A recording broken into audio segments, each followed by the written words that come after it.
Hello and welcome back to lesson 2 of Become a Rezolve Expert and 10 Easy Steps. Now in this one, before we sort of plunge on and look at other features, what I wanted to do is just take a step back and look at the basic Rezolve architecture, so all the components that make up the Rezolve offering. We've already seen the reference app, you've seen it in action, you've seen the basic functions that Rezolve can support, but what are the components technologically which support those? And that's what we're going to look at today. First of all, we're going to talk about the app. So you've seen the reference apps, you've seen a branded Rezolve powered app in action.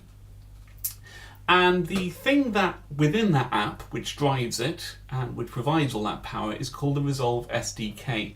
Now SDK, it stands for Software Development Kit, and it's the component which you build into an app which does all the operations such as scanning, detection, redirection, retrieving the product data, calculating delivery charges, submitting the orders, and all that sort of thing.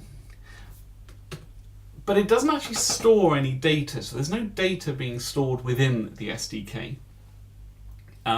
It does all the operations, but all the data and all the sort of business logic and so on is all stored within a cloud-based architecture which the app and the SDK connects to. That's what we're going to look at next. So let's talk about the Rezolve Cloud Engine.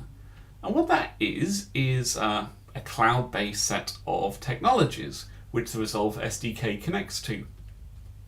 And these are a huge range of functions and operations. You've got things like the product inventory is stored in there, all the orders get stored in there, all the technology for doing the watermarking is there, and the engagements, plus there's all sorts of other connectivity, communication, load balancing, security, APIs. Essentially everything that's needed to make Rezolve happen is all within the Rezolve Cloud Engine. It very much is the sort of the heart of the operations, the heart of everything Rezolve does.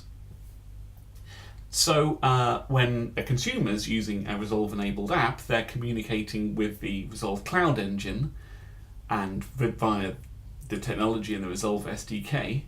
What about the merchant? Obviously, as a store owner using Rezolve, you also need to be able to connect to the Cloud Engine. And that's done with a thing called the Merchant Portal. And the Merchant Portal effectively acts like a user interface for the Rezolve Cloud Engine.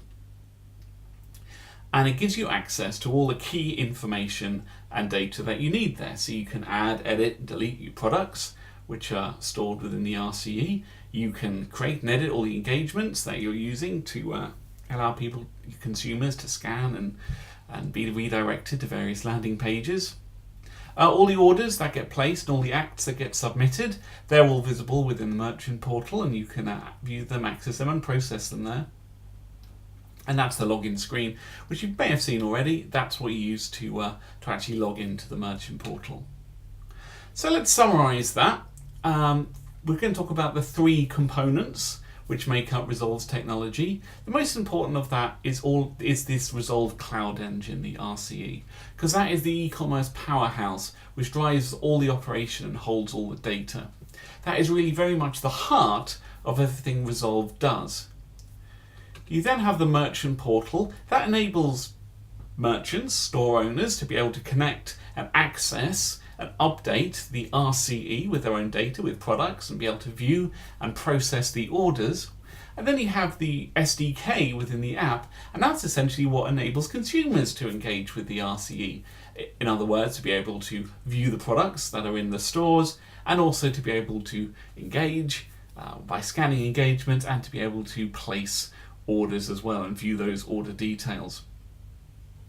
So that is a good summary. I hope you found it useful of the 3 components that make up Rezolve's technology. There's a few other bits as well, but those are the main ones to know about. And everything we do in this course is very much based around those 3. So you've got a little quiz now to look at to check your knowledge of this area, and I hope you found that useful. Thanks very much for listening.